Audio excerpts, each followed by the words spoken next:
9월 27일 토요일 영적 결실을 위한 가정예배를 시작합니다. 다 같이 찬송가 459장 누가 주를 따라 1절과 2절을 부릅니다. 누가 주를 따라 섬기려는가 누가 죄를 떠나 주만 따를까 누가 주를 섬겨 남을 구할까 누가 주의 뒤를 따라가려나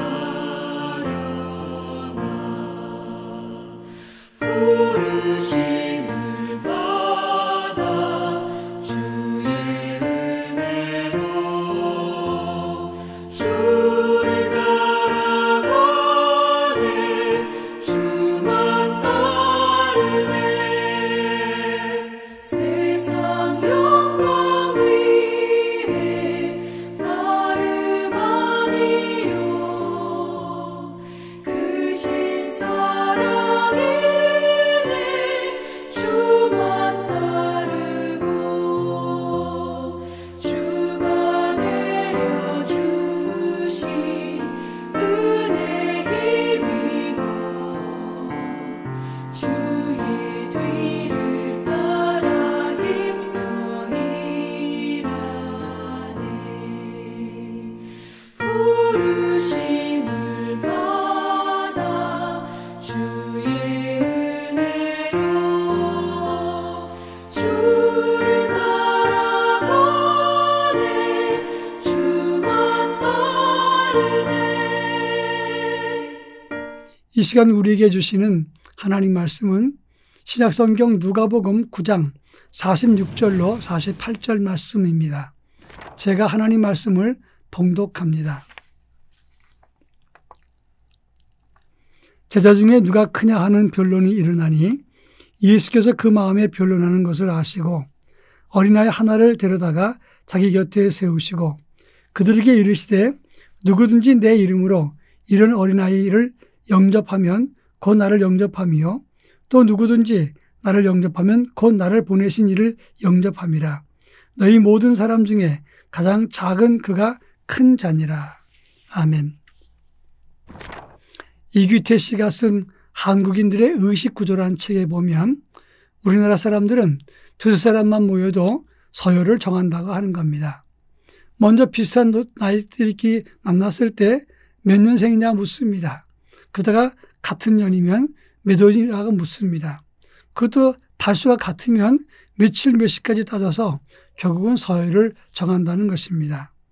그래서 한국 선교 초기에 선교사들을 교육시킬 때 어느 집에 들어가든지 들어가면 상석에 앉지 말라 이렇게 가르쳤다고 합니다. 선교사들이 어느 자리가 상석인지 모르니까 방에 들어갔을 때 구들장에 누렇게 누워있는 것이 상석이니 그것에 앉지 말고 가시나 도포가 걸려있는 것 그 밑에가 상석이기 때문에 그 자리에 앉지 말라 이렇게 가르쳤다고 했습니다. 오늘 우리가 읽은 본문의 말씀을 보면 예수님의 제자 12 중에서 그들이 서로 길을 가다가 누가 크냐 누가 으뜸이 되느냐 이 논쟁이 있었다고 하는 것입니다. 본문 46절에 보면 제자 중에 누가 크냐 하는 변론이 일어나니 이렇게 말씀했습니다. 근데 이 본문과 같은 내용이 마가복음 9장 33절에 나오는데 그것에 보면 예수님과 제자들이 가버나움에 가는 도중에 이런 논쟁이 있었다고 설명을 합니다. 예수님과 함께 가버나움으로 가는 도중에 이런 논쟁이 있고 난 다음에 가버나움에 도착한 다음에는 예수님의 제자들을 대단히 추궁하는 내용이 있었던 것입니다. 제자들이 서열 논쟁에 있었을 때 예수님은 그것을 어떻게 정리하셨는가를 살펴보겠습니다. 먼저 47절에 보면 예수께서 그 마음에 변론하는 것을 아시고 라고 말씀했습니다. 이 변론이란 말은 디알로기스모스라고 하는 단어인데 논쟁을 의미하는 단어입니다. 근데 이 단어는 단순한 논쟁이 아니라 심각한 분쟁으로 이어지는 논쟁이라고 말할 수가 있습니다. 불과 일주일 전쯤에는 제자들의 길은 자기를 부인하고 예수 따르는 길이라 이렇게 분명히 가르쳤습니다. 그런데 제자들은 그 말씀을 듣고도 예수님의 가르침과 상반된 행동을 지금 하고 있다는 것입니다. 이런 모습은 바로 우리의 모습과 너무나 비슷합니다. 우리도 겉으로는 주님 말씀을 잘 듣는 것 같습니다. 그러나 어떤 경우를 보면 실상은 듣지 않을 때가 많고 어떤 경우는 안다고 하면서도 나태하고 욕심과 게으름 때문에 그 진리의 길을 무시할 때가 많다는 것입니다. 또 이때 예수님은 어린아이 하나를 곁에 세우시고 47절부터 48절에서 말씀하십니다. 누구든지 내 이름으로 이른 어린아이를 영접하면 곧 나를 영접함이요 또 누구든지 나를 영접하면 곧 나를 보내신 이를 영접함이라. 너희 모든 사람 중에 가장 작은 자가 큰 자니라. 이렇게 말씀했습니다. 여기는 세 가지 의미가 담겨져 있습니다. 첫째로 누구든지 내 이름으로 이른 어린아이를 영접하면 그랬습니다. 이 말은 예수 이름으로 행하면 실천하는 자가 큰 자라는 뜻입니다. 그런가 하면 어린아이 하나를 영접한 자라고 말씀하는데 여기서 나이 어린 어린아이는 그냥 아이입니다. 그러나 동시에 사회적으로 보잘것없는 위치에 있는 사람을 의미하는 것입니다. 또는 도움이 필요한 사람을 뜻하는 것인데 이런 사회적인 약자, 도움이 필요한 사람들을 배려하고 존중할 때 이런 사람이 성숙한 성도요 하나님 앞에 큰 자가 된다는 것을 말하는 것입니다.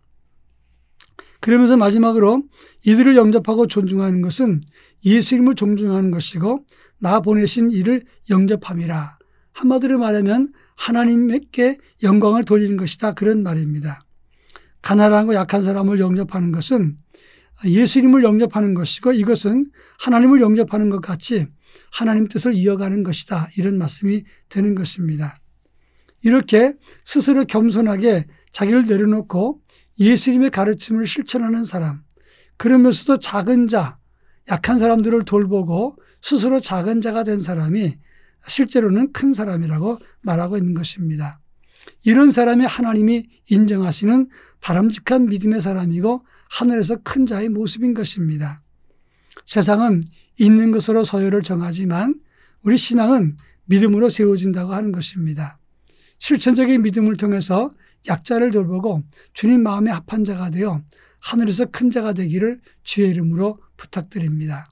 기도합니다. 사랑 많으신 하나님 아버지, 누가 크냐는 시비가 있었지만 예수님은 어린아이같이 작은 자를 영접하는 사람이 하늘에서 큰 자라고 말씀했습니다. 우리도 예수 이름으로 실천하는 믿음 갖게 하시고 어린아이처럼 나약하고 손이 필요하고 도움이 필요한 사람을 배려하는 신실한 믿음의 사람으로 성숙한 자가 되어 스스로 섬기기를 좋아하는 자가 되어 하나님을 기쁘시게 해서 하늘의 열매를 맺는 큰 자가 되게 하옵소서. 예수님의 이름으로 기도합니다. 아멘.